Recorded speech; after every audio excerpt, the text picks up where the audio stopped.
You've got Cyber Command, which is actually using cyber as weapons around the world in case of a war or even conflicts different places. And now you've got the CIA developing all these new tools and potential weapons to use for cyber. But, where's the oversight on a lot of this? There's very little oversight, but we've got an awful lot of material that could be used against us or may be used against us now. Now that and James, I remember your first book, Puzzle Palace, reading it back in the 80s, as I recall. 82, right. Yeah, it blew my mind. It was an extraordinary, and I think it was really the first tell-all book about the NSA. Yeah. We always thought of the NSA as the guys who were listening in, and the CIA as the guys who were talking to the spies and running foreign intelligence. But now the CIA has their own military drone program. I don't know if the NSA does. This is not totally. Well, the drones use a lot of what's on the drones are cameras, but also signals intelligence. In other words, eavesdropping. Right. They do a lot of eavesdropping with the drones, but they're run by the CIA. So are the lines between these two agencies getting blurred? Well, the division of the lines is that NSA uses all its cyber activity to go out and plant malware over 1 million places now, according to one of the Snowden documents. Malware in large cross points in the telecommunications world in order to try to scoop it all up. That's the NSA's job. The Cyber Command's job is to launch cyber weapons, to actually use the cyber as an offensive weapon to destroy things or break things, whatever. And the CIA is to, the Cyber Command does it during a time of war, supposedly, or where we have authorized actions. The CIA is used for covert operations. That's why CIA was used for the Stuxnet operation against Iran. And where the NSA goes for the big picture, the whole networks and so forth, the CIA has been developing these individual hacking tools to get into individual phones that actually bypass the encryption. People think that, if you have end-to-end encryption that you're protected, but if somebody actually can get something into your phone or into your computer that bypasses that intercepts the communications before it gets encrypted. In other words, when you're typing on a keyboard, just grabs it. Yeah, and if you're typing on a wireless keyboard and you have a Bluetooth and you have something that picks up the Bluetooth between the keyboard and the computer, then it's not encrypted. You're just hitting the letters the way the person is going to read them. Yeah, it's remarkable. John, you were in the CIA. How different is the CIA now from what you know of it from the agency that you left? Unrecognizable. For so many years, for many decades, the role of the CIA was very simple. It was to recruit spies to steal secrets and then to analyze those secrets to provide the best possible information to the policymakers to then make the best possible policy. Now it's a paramilitary organization, it's a cyber military organization. They have their hands in everything. And now when we think of CIA and CIA officers overseas, we don't think of a James Bond-like character at a diplomatic cocktail party going after a Russian or an Iranian. We think of drone operators, we think of people working in cubicles writing malicious code, and we think of what we're learning now from the likes of WikiLeaks and Ed Snowden. It's a completely, totally different place than it was even 10 years ago. It's remarkable. One other problem with that is that, we've got all the drones over Afghanistan, Iraq, Yemen, and all these other places that are really sophisticated drones now. I mean, spotting people on the ground, following them, and so forth. Now, once these conflicts wind down, if they do, which hopefully they will, but once they wind down, they're going to be coming back to the United States. And a lot of law enforcement organizations are going to want to use those in the United States. This is the same thing we've seen with all these weapons of war, all the guns. Exactly, and SWAT teams are now right, and these companies have that financial capability, or these states now have the financial capability to buy these things. Right, and the defense contractors are going to want to continue manufacturing them. More with John Kiriakou and James Bamford right after the break.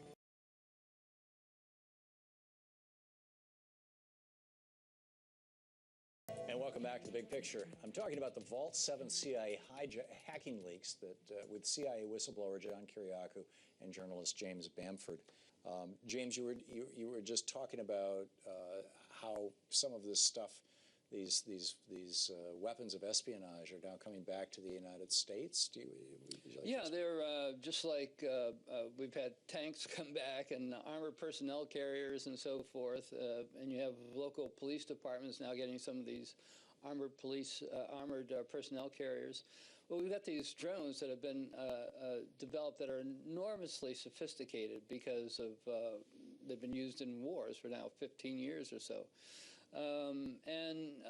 As things quiet down, if we start pulling back from the Middle East, we've got all that technology that is probably going to go to local police departments, state police offices, or the FBI, and the problem is we don't have a legal infrastructure for regulating these things. There's a fair number of regulation now on eavesdropping because of all the eavesdropping scandals, but there hasn't been any scandals yet on the overhead imagery, and therefore there is no real focus on creating laws preventing that. And so that's an area that I think the Congress should start looking into. Yeah, that is remarkable.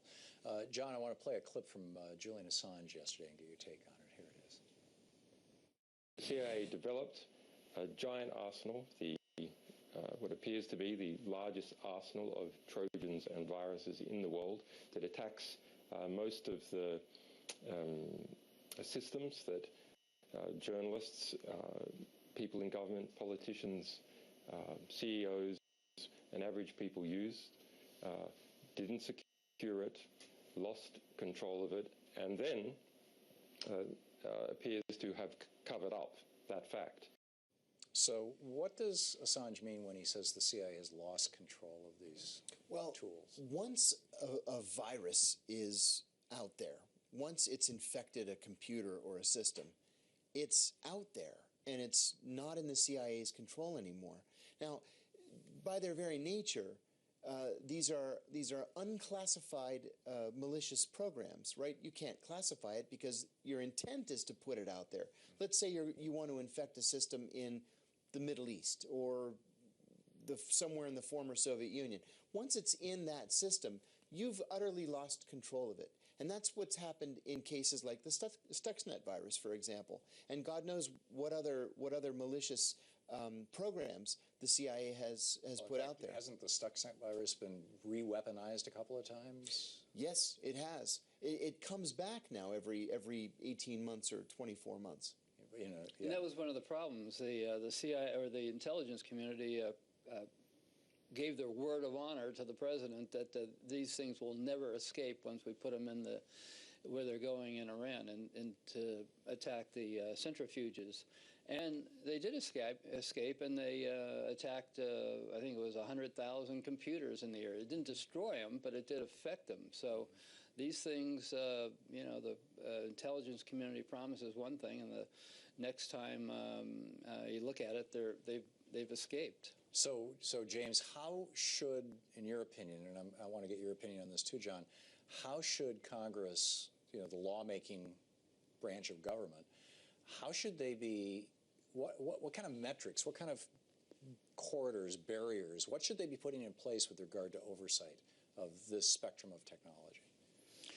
Well, I think the problem is that a lot of the people in Congress don't have much of a technical background. They're in there with backgrounds that don't lend themselves to knowing much about cyber or how this works. And then there aren't that many of them. And then those that are in there, I don't think have the intention of really protecting the public that much. They're in there because a lot of their constituents happen to be defense contractors who are making a lot of money creating these things. It was much different back in the 70s when Frank Church created basically the intelligence community or the intelligence committees, and then his idea was to stand between the intelligence community and the public. And now it's pretty much the intelligence committees are there to protect the companies and the agencies from the public. Yeah, it's a kind of regulatory capture. John, your thoughts? Yeah, I agree with that. I think that we have a serious problem where it comes to oversight.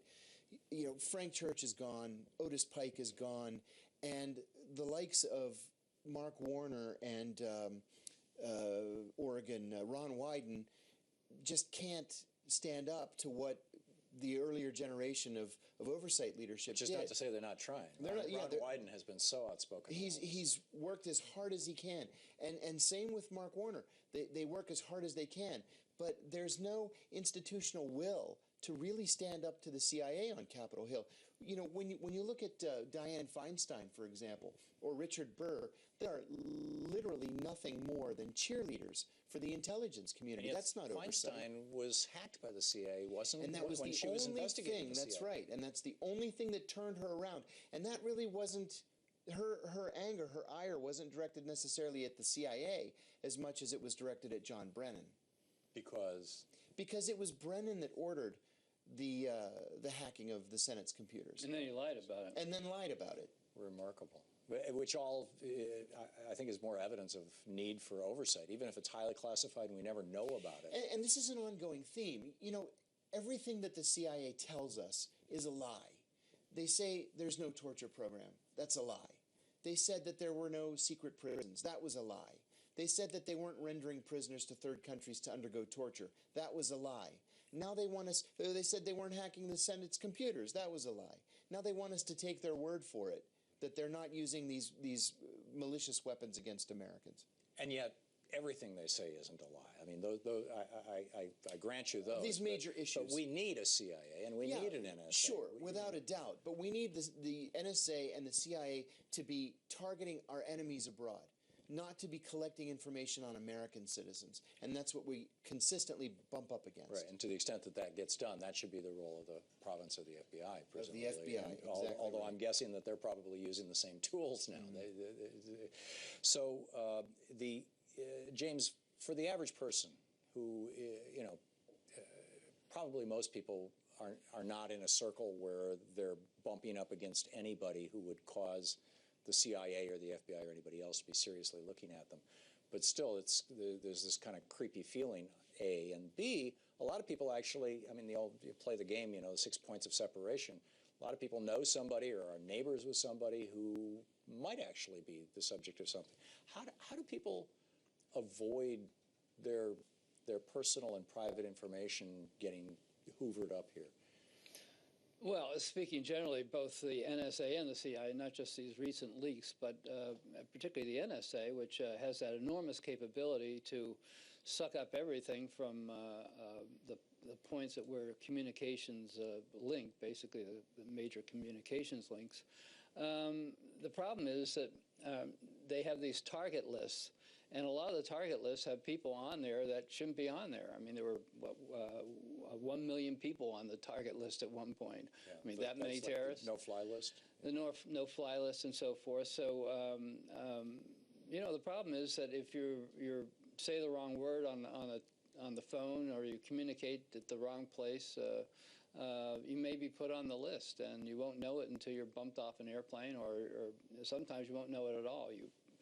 Your son or daughter applies for West Point or Annapolis or something, and they get turned down because they've looked up on the list, and you're on the list, and you're not told that that's why they're not going there. So there's a lot of things that people don't realize that they could be affected by this kind of eavesdropping. One of the big revelations, James, was that Signal Confide, that some of these encrypted products for personal communication that are probably, frankly, used more by teenagers in love or adults having affairs and things like that, rather than spying, but that they're vulnerable as well. Is that very much the case?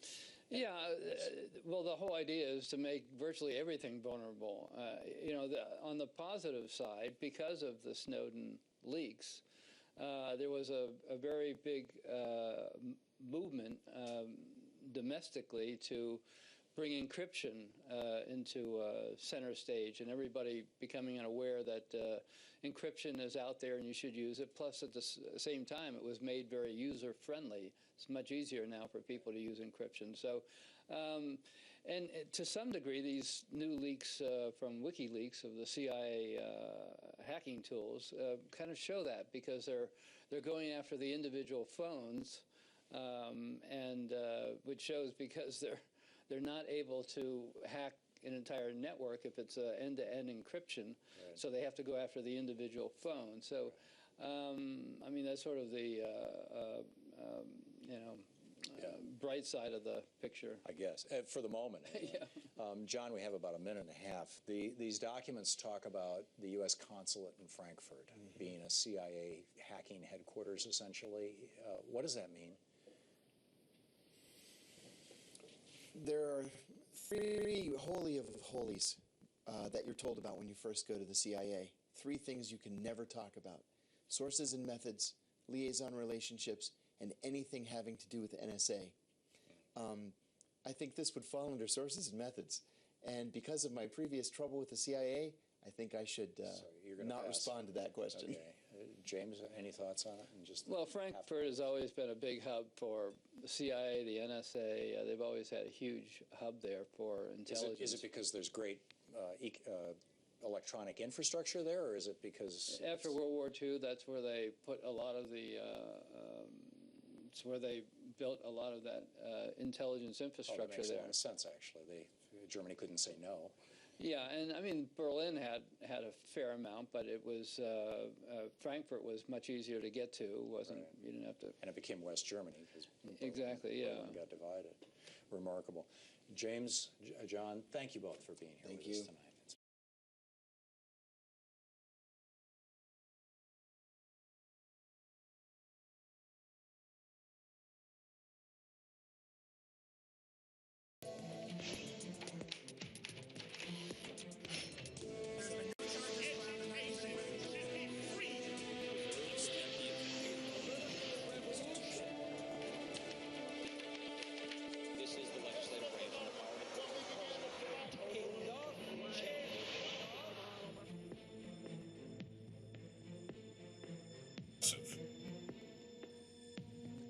Despite the numerous atrocities committed on the Western Front, such savagery never became officially sanctioned.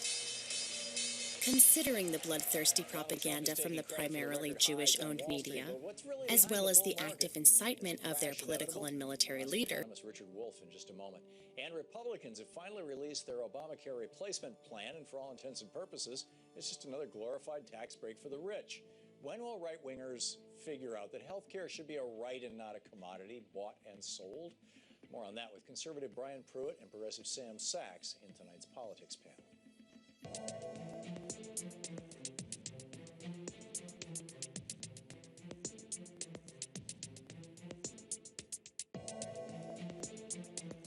Wall Street has had a lot to celebrate over the past few months. The stock market was hit record highs, and with a wave of deregulation already in the works in Washington, more boom times could be just over the horizon. But are today's bull markets just a mirage? Or even worse, are they a sign that the next crash is already on its way? Joining me now is Dr. Richard Wolff, visiting professor at the New School, co-founder of Democracy at Work, and the author of numerous books, including Capitalism's Crisis Deepens, Essays on the Global Economic Meltdown. Professor Wolff, welcome back. Thank you, Tom. Glad to be here. Always great having you with us. So, as I mentioned, stocks have reached record highs in recent months. The Dow Jones went over 20,000 for the first time ever. What's going on here? Is it Trump? Absolutely. It's Mr. Trump promising the moon to investors and wealthy people, promising them that they will have lower taxes, that they will have a deregulated opportunity to make even more money than they've made in the past, doing what the Republicans and the conservatives have wanted, promising to do it with, if anything, even more gusto and enthusiasm than they've had. And as long as he can keep that game going, keep that belief supported, then people are going to invest money hoping to cash in, even though the people on Wall Street themselves know that this is all based on hope and hype, and that no one can be sure that this will not turn out to be, as you put it, another prelude to another crash. Wow. Well, in capitalism, like in physics, you know, the old saying, things that go up must come down. I'm sorry. There's another way to get at this, actually, because the history of capitalism has been that there have been periodic downturns, and the average length of time for a downturn to occur between one downturn and the next is 4 to 7 years. Okay, we'll do the math. The last major downturn we had, 2008, 2009, 4 to 7 years means we're kind of due for one. It doesn't mean that it can't take a little bit longer, but you would be very foolhardy to deal with a system like ours that has had this regular downturn every 4 to 7 years, to imagine now, when it is long in the tooth, when it is very highly hyped since the election, that you aren't really cruising for a proverbial bruising in the stock market, and there are already lots of signs that investors are hedging their bets. You said that one of the reasons that the market has been going up is because Trump has been promising the moon to wealthy people and investors who are the principal owners of stock in the United States. Right. At what point, what do you think it will take to puncture that illusion of competence, the illusion of the ability to get things done? I mean, we're looking right now at this whole repeal and replace Obamacare thing imploding right in front of us. You've got the conservative Republicans hating it, and then you've got pragmatic Republicans hating it, and it's basically just the ideologues or the people who are perpetuating the falsehood that Obamacare was doomed to fail, kind of stuck with eight years of a lie. Could that be enough to take it down when that blows up? It cause people to lose confidence in his ability to get things done? I think it could. I think it already is beginning to do that, because what would puncture this balloon is any strong feeling that he will be, that is Trump, unable to actually achieve the deregulation, the cut in taxes, and so on.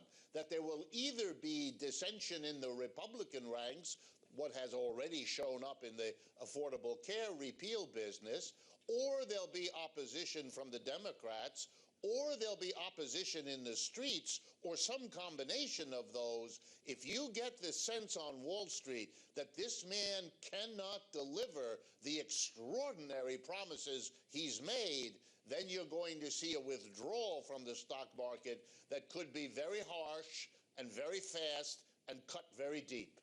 Do all these stock market records actually mean anything for the vast majority of working Americans? And if so, why or why not? No, they basically don't. The Wall Street is a gambling casino. It's based on hype, on expectations of the future.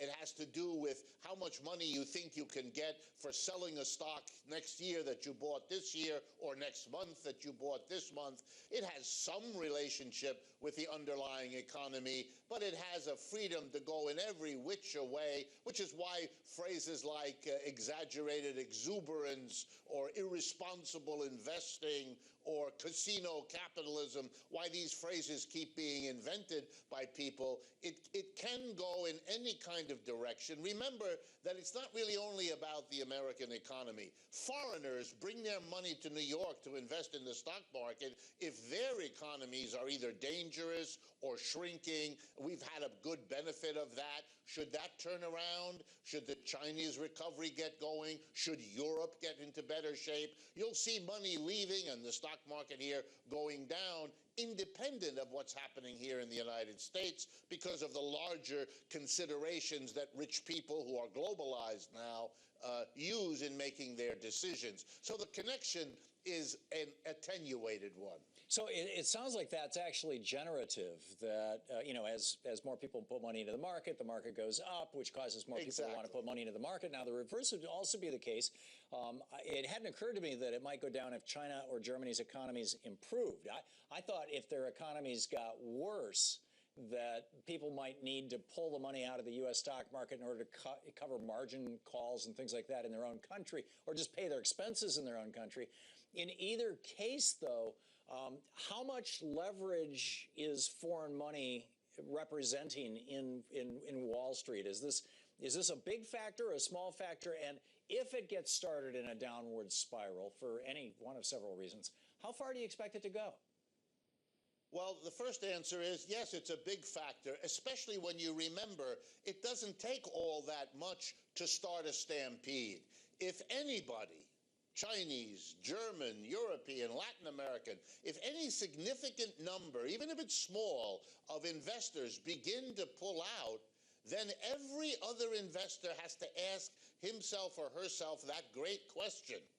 Do I stay in because I think this will be a momentary blip, or do I have to get my money out before the big crash comes? Remember, the crazy psychology is today, and I know many of these people, they're investing in the stock market not because they believe it, but because their competition with one another means that so long as the hype is believed, they have to participate in it to make the money. The trick is to get out before the reverse begins to happen. And when that happens, when the foreigners or the domestics who begin to get frightened about Mr. Trump not delivering, well, then you could see that kind of withdrawal become a spiral, a self-reinforcing spiral, and then you see the kind of literal collapse that we had, for example, in the last 4 months of 2008, when the stock market just went into a complete tailspin and trillions were lost in a matter of weeks. Yeah, remarkable. It seems increasingly likely that the Federal Reserve, is going to raise interest rates sometime this month. At least Janet Yellen all but said that. What would be the significance of a rate hike? What kind of an effect would it have on the economy? Why should the average person care? Well, it could have an effect. You know, it's a gamble. And I think that the people in the Fed want to raise interest rates because we've expanded the monetary supply so enormously over recent years that there's this anxiety of this overhang of vast amounts of money that could generate an inflation. Hasn't done it yet, but it could. And so there's a sense, let's start building the barriers to that happening. But the great fear in our capitalist economy is that if you raise interest rates, making it more expensive for businesses to borrow, for individuals to borrow, that's going to lead to a cutback in spending, and that could drive the economy down. It's kind of a knife-edge situation, and the Federal Reserve doesn't want to be the agent that we will look back on 6 months from now to say, you raised the interest rates when it wasn't really safe to do so, and plunge the economy into a recession. And with a president like Mr. Trump, were that to happen, he will blame the Federal Reserve in order to avoid getting the blame on him, and we know how he does that. So this would then become a polarizing situation, and that's why the folks in Washington are very scared, at least those that have responsibility in these areas. Well, doesn't that also imply that the only reason the market is as high as it is right now is because the Fed has been jacking money into the economy? The Fed has been jacking money at the same time that the president now is a person who promises the moon. Deregulation, make all the money you want. We won't tax you the way we did in the past. We're going to muscle our way around the world to give you advantages left, right, and center. We're going to have an explosion in the military to protect you, whatever you do, wherever you do it. These are heady commitments. Put that together with a flood of money, which, by the way, doesn't go into investing in real production because it isn't safe for businesses to do it. So it goes into the stock market and builds this hype up. So if I were an advisor in Washington, yes, I would be saying to all kinds of people, be very, very cautious about your investment because you could be sitting on a disaster. And the very fact that I say that means others are saying it, which means that right below the surface is a kind of anxiety which could become a really death spiral for a stock market boom that is built on so little in the way of a real foundation. We just have 20 seconds or so, Professor Wolff. How far down would the market go before you would consider it a rational correction versus a disaster? A rational correction is usually 5 to 10%. Everybody breathes more easily. A lot of money is lost, but you feel you're okay. If it goes much beyond that, 15%, 20%, you're going to see secondary effects of this crisis that begin to play themselves out in the larger economy. Then there will be no discussion of raising interest rates. We'll go back into the crisis mode 2008, 2009, and we'll have another series of bailouts, and nobody can tell whether this president, under these circumstances, can pull that off. Dr. Richard Wolff, thank you so much for being with us tonight. Coming up, Donald Trump is apparently getting all his information from Fox and Friends. Can we truly trust someone like that with our nuclear codes? I'll ask Brian Pruitt and Sam Sachs in tonight's politics panel after the break.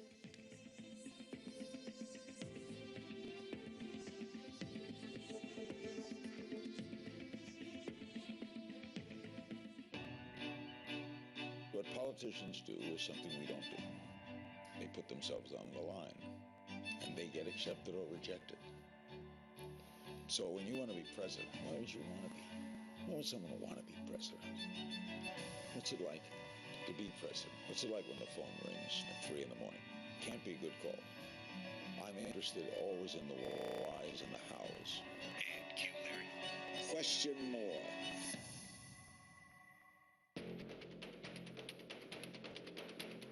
Our culture is awash in lies, dominated by streams of never-ending electronic hallucinations that merge fact and fiction until they are indistinguishable. We have become the most illusioned society on earth. Politics is a species of endless and meaningless political theater. Politicians have morphed into celebrities. Our two ruling parties are in reality one party, the corporate party. And those who attempt to puncture this vast, breathless universe of fake news designed to push through the cruelty and exploitation of the neoliberal order are pushed so far to the margins of society, including by a public broadcasting system that has sold its soul for corporate money, that we might as well be mice squeaking against an avalanche. But squeak we must.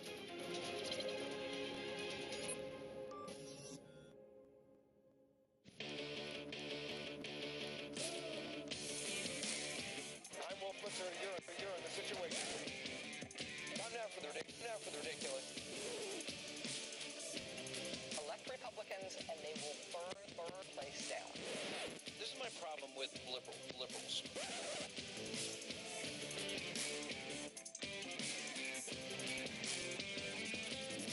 I'm the resident.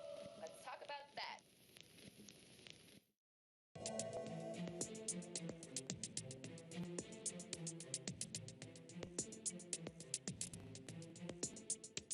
Welcome back to The Big Picture. The Republicans rolled out their health care plan today, and Congressman Jason Chaffetz has some useful information for you if you're concerned about costs rising.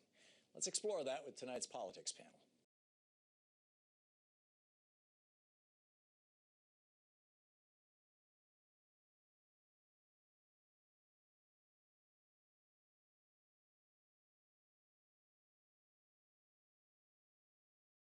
What you need is a subspecialist in alienation and estrangement who sees it all the time, not the best psychologist in the world who rarely sees it.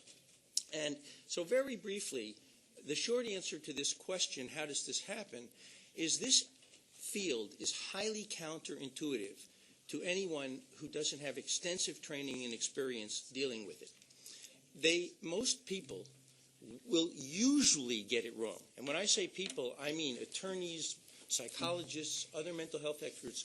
The majority of the time, they will not only get the case and the evaluation and the recommendations wrong, they will get it exactly backwards.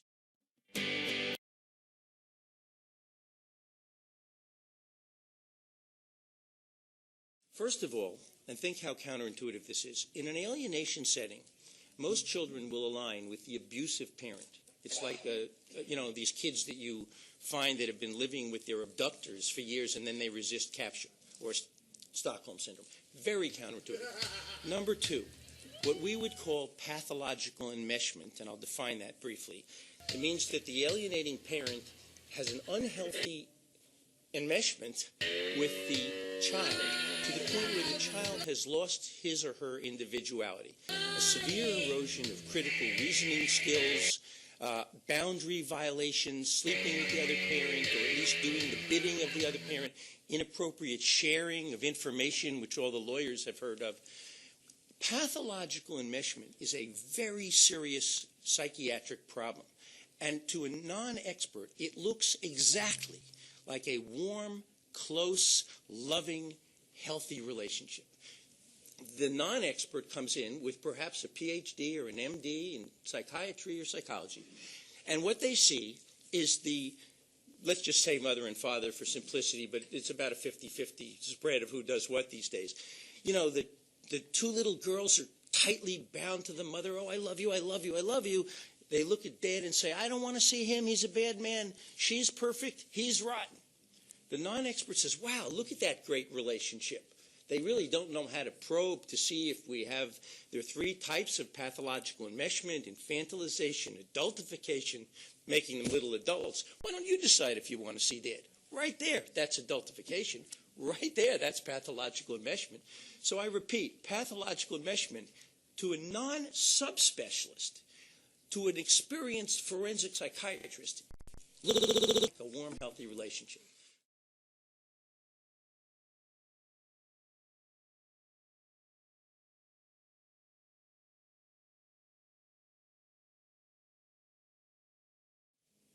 The fundamental attribution error means you look at behavior and you think if you see an angry man, someone who's angry, you say, he's an angry man. You think it's his character. In general, he's an angry man. Never mind that the reason he's angry is someone just stole his car or his wallet. We're hardwired to say, oh, I'm going to stay away from that guy. He's displaying anger. So if the anger is situational, then it's an error. Now, the relevance to us is that when an interviewer sees a severe case of alienation, the alienating parent is cool, calm, and collected. He or she is probably a borderline, a sociopath, or a narcissist, or all three, and is a master manipulator, has learned to convincingly mimic normal behavior, and presents very well. Oh, yes, I encourage the child's relationship with his father or his mother. By contrast, the targeted parent has PTSD, has not seen the child in God knows how long, maybe years, has been told that he's the one who's the problem or she's the one, and comes in all intense, all angry, and all stressed out. Now, I personally sat through a whole course at an AFCC meeting where the person teaching the course said to the people in the group, you can go by what you see. If the parent presents anxious and intense, you can be sure that's how they parent. No, that's an elementary error in clinical reasoning and decision making, not if it's a fundamental attribution error.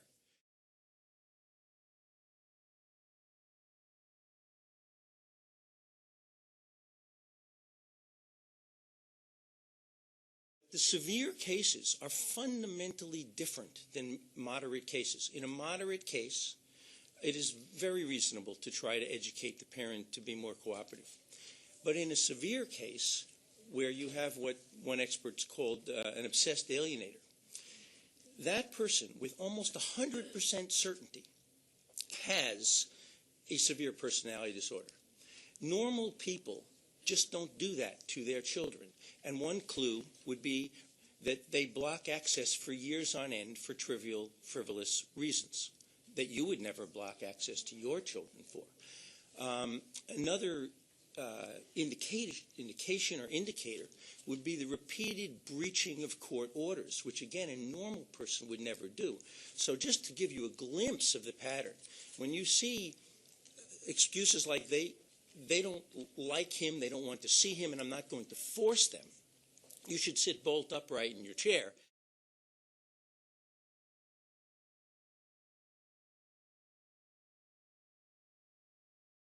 normal psychotherapy makes these cases worse. So if it's a skilled psychotherapist who thinks you can come in and do dyadic therapy, well, why don't you find something to apologize for?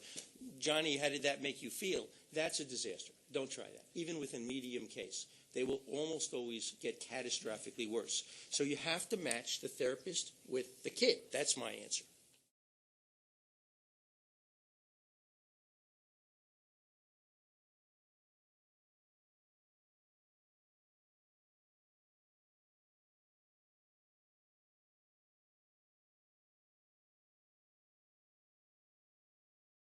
There are two places, one in Canada run by Kathleen Ray, another in Texas run by Richard Warshak.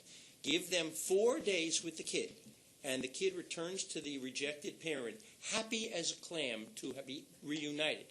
But they require a change in custody and no contact with the alienating parent for 90 days. Other than that, there is no hope for a severe case. Don't even think of doing it with office therapy. Psychotherapy makes these cases worse. So if it's a skilled psychotherapist who thinks you can come. Hi, I'm Jamie Sparrow, an attorney out of the Pittsburgh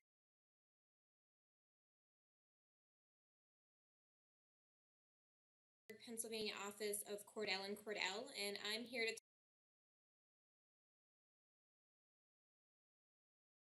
talk to you today about parental alienation and how to build a case to prove that.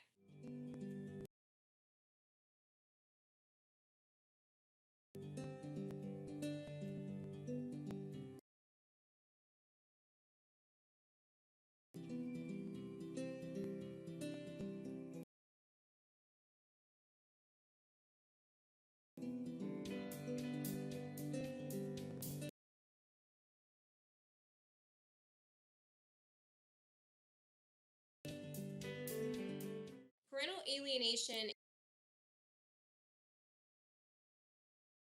is the systematic process of psychologically manipulating a child who then shows an unwarranted fear, disrespect, or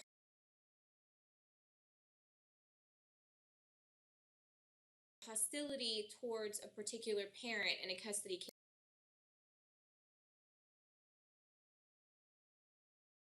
case. Unfortunately, this happens quite frequently in custody or divorce proceedings, and I want to talk to you today about some of the things that can be done in building a case to prove this with the court. The first thing you can do is document all efforts that you make to communicate with the opposing party or with your child. This includes efforts to seek custody, time,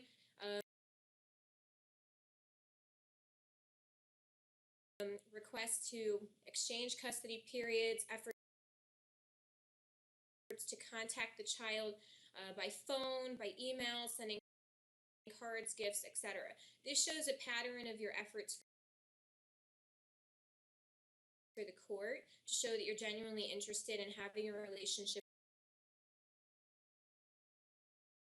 with the child, and hopefully will show responses by the opposing party that are unreasonable in nature or that are denying your custody rights. Other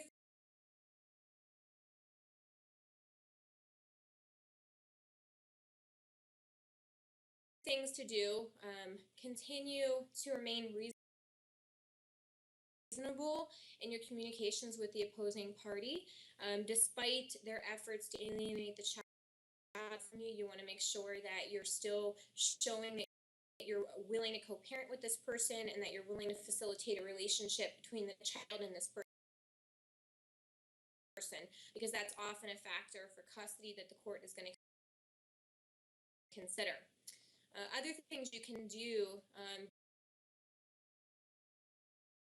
during the course of your case is potentially request that the court appoint a guardian ad litem to represent your child's interest. This is an attorney who's licensed to practice law that can be appointed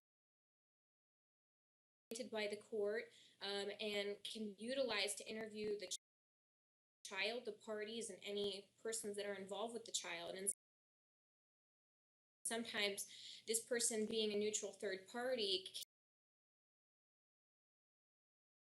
can help indicate for the court that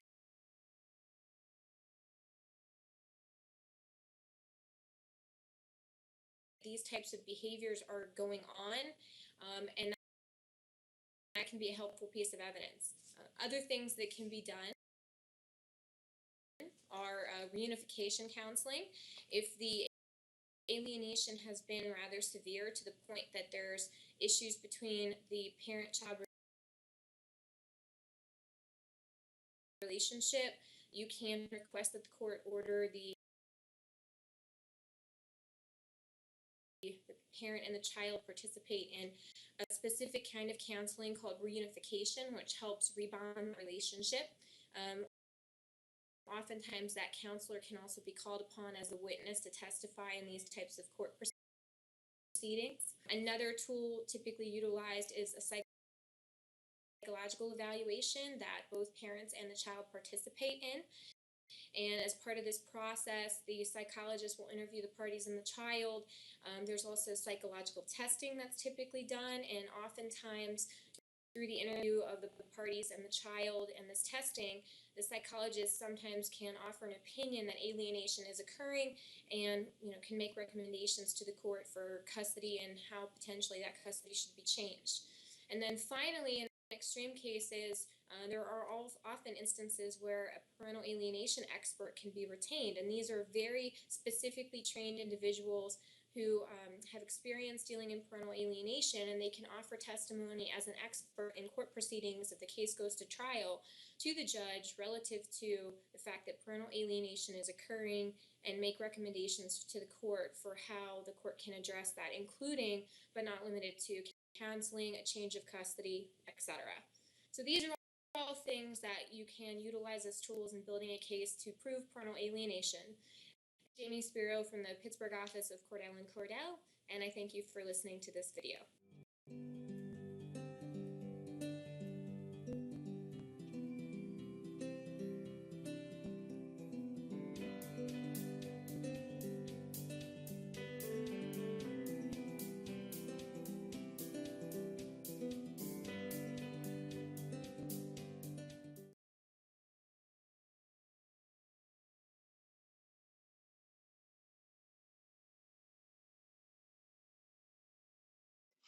Hotep, I am the Amen Osiris, the undisputed God of law. We are www.deceptionstoppers.com, America's only child support and education resource services. Today, we're going to talk about due process. And what I'm going to do is explain to you how you can go back and prove a due process violation in accordance with the Constitution and the Omnibus Budget Reconciliation Act. Okay?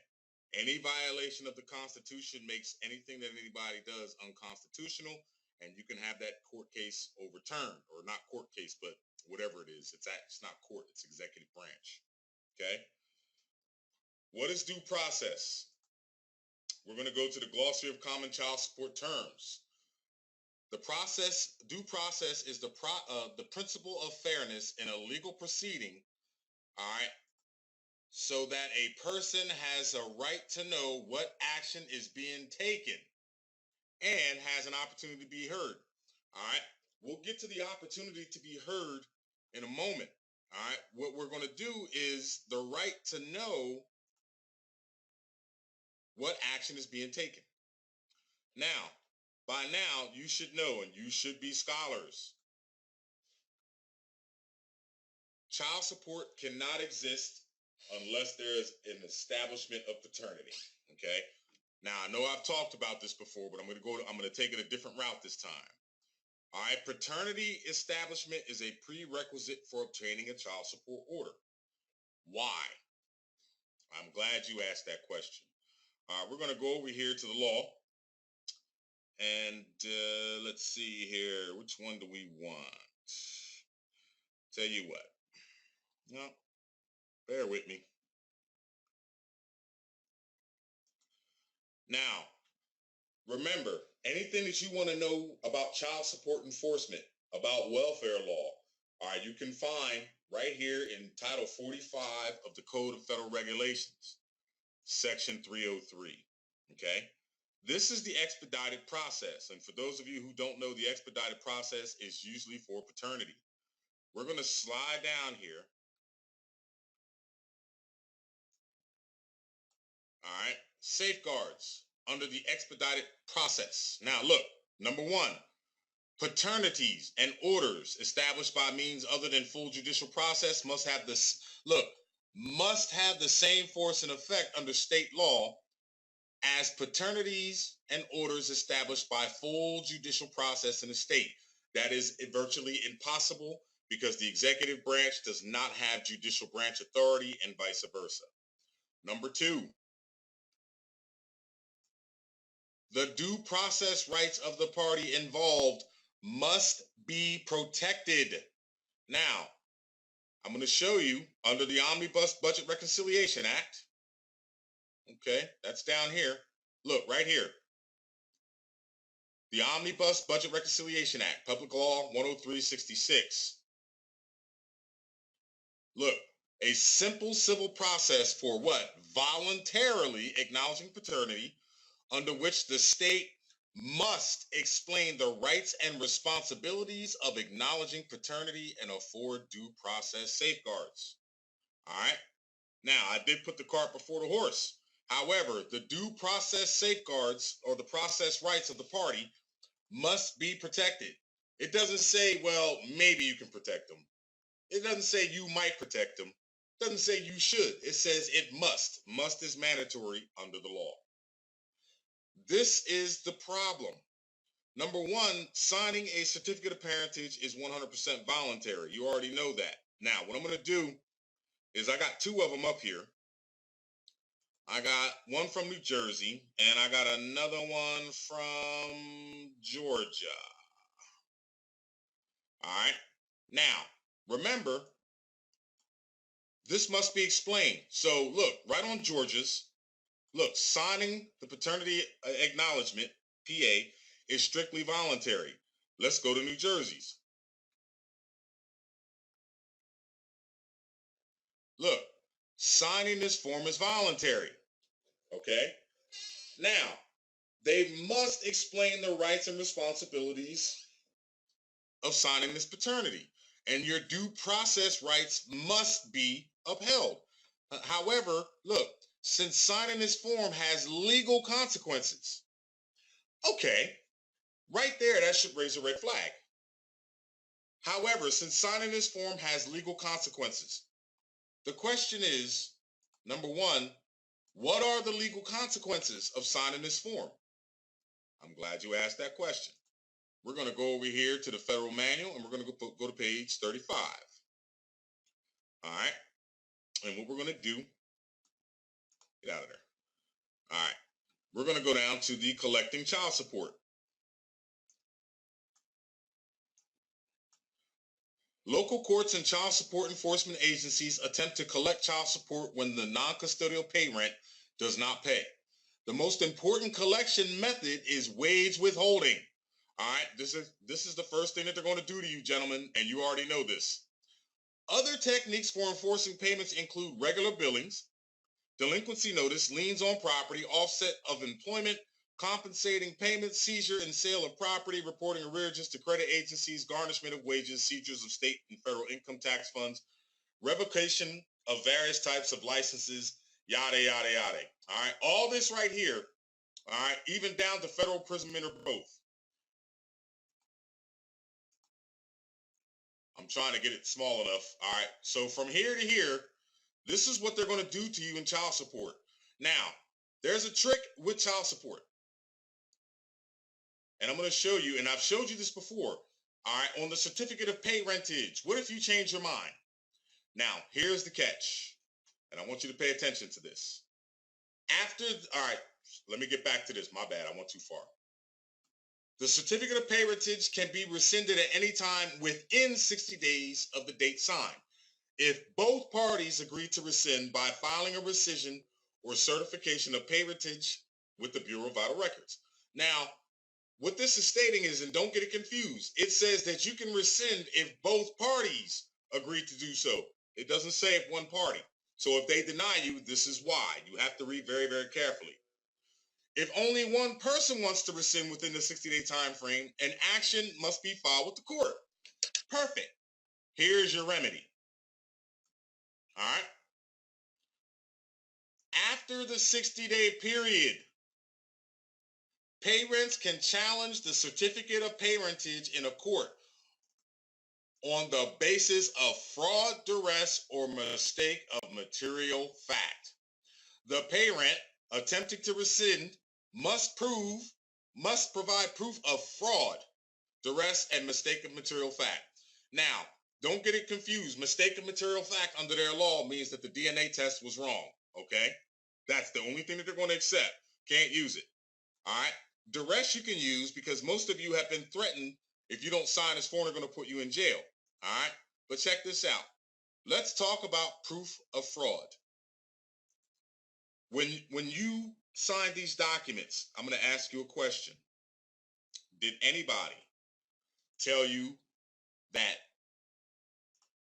these techniques were going to be used against you to collect that money? As far as wage withholding, liens on your credit? No, they did not. Okay? Did anybody tell you that they were going to put you in jail and suspend your driver's license? No, they did not. Okay?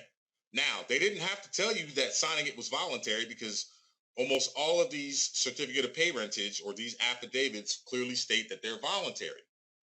Now, going back to the law, if the due process rights of the parties must be protected, right? And going back to the glossary, if due process is basically, look, in a nutshell, the right to know, then there's a problem. Because guess what? Right here, all right, you have proof of fraud. Therefore, wait, again, I got too far, my bad. Now, I already showed you. Look, check this out. As long as the 45 CFR 303-103 explanation, all right, remember, they have to explain the rights under due process, meets state due process requirements. It may be what? Verbal or in writing. Okay? Verbal or in writing. So your due process rights, which are required under law, all right, has to be verbal or in writing. Did anybody verbally tell you all the withholding schemes that they're going to do to you? No, they did not. Did they tell you in writing? All right, this information right here. No, they did not. Where's it at? Oh, my bad. They didn't tell you that they were going to put liens on your property. More importantly, check this out. Let's go to another one here. Okay. This is a compilation of the Social Security laws. Of course, 42 U.S.C. 666. We're going to go down to section 4C. Okay. Or excuse me, 4A, right here. Liens. 4A. Liens arise by operation of law against the real and personal property for amounts overdue support owed by non-custodial pay rent. Okay? So if liens arise by operation of law, basically what this means is this. Okay? Oh, I think I got one over here. This is the law I just read to you. Operation of law creates a debt due from a non-custodial pay rent in the amount of the extended Title 4A loan. Operation of law is the matter of which rights and sometimes liabilities develop on a person by mere application to the particular what? Transaction of the established rule of law without the act or cooperation of the party himself. That's a Black's Law's Dictionary phrase. This is a bill. All right, number one. How did you become a party to this transaction? Because you signed the certificate of pay rentage. However,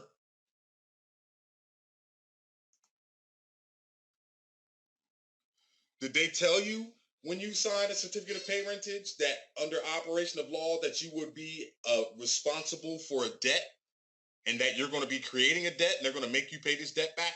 No, they did not. Okay? So, if you have, after 60 days to rescind your signature, and you provide proof of fraud, let me show you how you provide proof of fraud. All right? This is a case law. Fraud and deceit of material facts which arose from silence where there was a duty to speak the truth as well as from speaking the untruth. Okay? Morrison versus Coddington. So in other words, they have a duty to tell you all the enforcement remedies they're going to take against you if you voluntarily sign that form. They also have a duty to tell you that if you sign that form, you are automatically going into debt. They do not explain that to you. And therefore, they are in violation of the Omnibus Budget Reconciliation Act, all right, which requires adherence to 45 CFR, which is your due process rights must be preserved. And of course, Article 1, it's usually Section 2, the due process rights, which means you have a right to know. You can go back if you voluntarily sign that form and rescind your signature after a 60-day period. You can now prove, all right, that there was violations of due process, all right, which means your right to know. They did not verbally tell you what was going to happen to you if you signed it. They did not verbally tell you that you were going into debt, nor was it in writing. All right. At best, they might be able to say, well, guess what? Since signing this form has legal consequences, all right, but guess what? You didn't list the ones, all right, and you're supposed to by verbiage or writing, tell someone exactly what they're getting into. I'm the Ahmed Osiris. We're DeceptionStoppers.com. All right. This is how, one of the ways, if you want to go in and challenge the certificate of pay rentage because you didn't know when you signed it, all these things are going to happen, is no different than you buying a car from a dealership and they know the transmission is bad. All you have to do is prove that they know the transmission is bad and fail to disclose it to you. All right? Common sense. They knew what they were going to do to you. They failed to disclose it. And therefore, because they failed to disclose it, it's fraud. And now you can go back and rescind the Social Security number, or not, so excuse me, not the certificate of parentage, all right, by proving that they fraudulently didn't tell you this information. We're www.deceptionstoppers.com, America's only child support education and resource services. I'm not advocating that you don't support your offspring. I'm advocating that you get your name off these documents and support them in a private manner, just like when you made them. I'm not a lawyer. This is not a law firm. We do not give legal advice. We are simply showing you exactly what the law says and interpreting it by their law and words and definitions. I'm the Ahmed Osiris. If you got an issue in child support, come on down, schedule an appointment, and we'll show you how to get it off your back. Hotel.